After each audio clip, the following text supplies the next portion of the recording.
There's a light bulb in a fire station in Livermore, California, that has been burning since 1901. That single bulb has been glowing for over 20 years. It has outlasted every president who was alive when it was first switched on. It survived 2 world wars, the Great Depression, and the invention of the internet. And it still works. Now here's what should make you furious. The light bulb you bought last month will probably die within 2 years. Your smartphone, designed to start choking on its own software updates in about 3. Your washing machine, good luck getting past 5. Why does a piece of technology from 1901 outlast virtually everything you own today? Is modern engineering really that terrible? No, it's actually brilliant. Brilliantly designed to fail.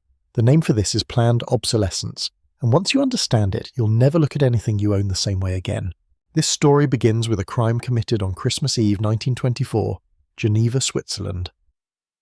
Representatives from the world's biggest light bulb manufacturers sit around a table. Philips, Osram, General Electric's international subsidiary, and several others. Together, they control nearly the entire global lighting market. They call themselves the Phoebus Cartel.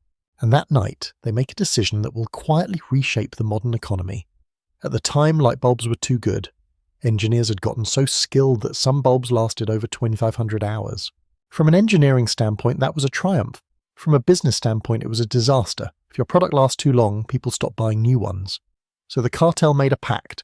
They would deliberately cut a bulb lifespan from 2,500 hours down to just 1,000.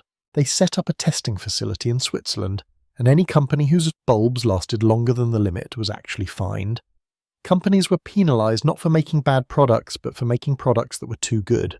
That Centennial Light in Livermore? It was made before the cartel existed by the Shelby Electric Company, using a hand-blown carbon filament, built to last as long as possible. Still glowing today. A silent witness to what happens when engineers aren't told to hold back. You might think, okay, that was 100 years ago. We've moved past that, right? It's gotten worse. In the 1950s, an industrial designer named Brooks Stevens took the idea and gave it a glamorous new name. He defined planned obsolescence as, quote, instilling in the buyer the desire to own something a little newer, a little better, a little sooner than is necessary. He took a deceptive practice and rebranded it as progress, and the entire consumer economy bought it. Let me show you what this looks like today. Start with the device closest to you. In 2017, Apple admitted to deliberately slowing down older iPhones through software updates. They said it was to protect aging batteries, but the timing was awfully convenient. Phones got sluggish right as new models hit the shelves. Apple was fined €25 million by France, $10 million by Italy, and paid up to $500 million to settle a US class action lawsuit. $500 million.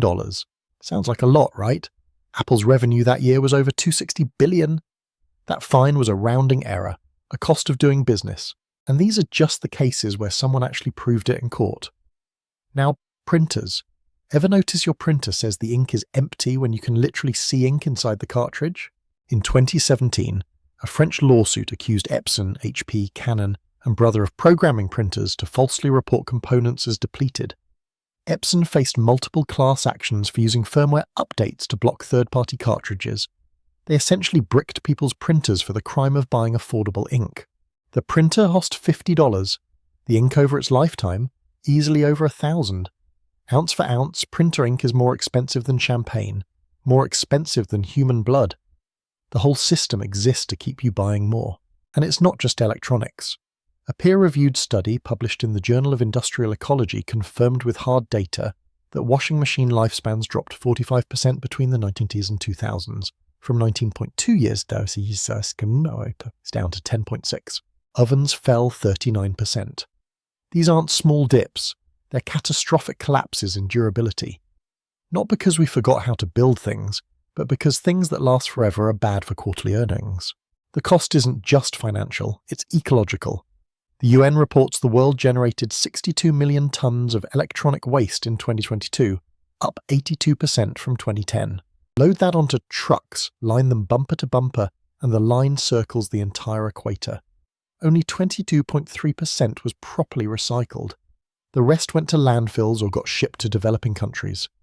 Lead, mercury, cadmium all leaching into soil and water, and it's projected to hit 82 million tons by 2030. Planned obsolescence isn't just a consumer problem, it's an environmental emergency. So is anyone fighting back? Yes. France became the first country to make planned obsolescence a criminal offence, not a civil fine. A crime. Company executives face up to 2 years in prison and fines of €300,000 or 5% of annual revenue. In France, deliberately designing your toaster to die after 13 months could land you behind bars.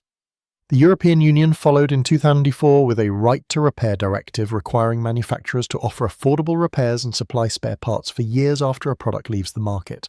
But here's the uncomfortable question. Why did we accept this for a century?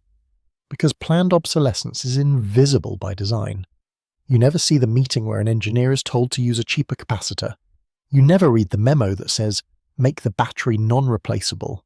All you see is your dishwasher dying 2 months after the warranty expires, and you think that's just how things are. But it isn't. It's how things were made to be. Remember the Centennial Light, over 20 years old, still burning. Not because of magic, because someone built it to last. We had the technology then, we still have it now. The only question is whether we'll demand it. If this changed the way you think about what you own, hit subscribe, because this channel is about pulling back the curtain on the things you were never supposed to notice.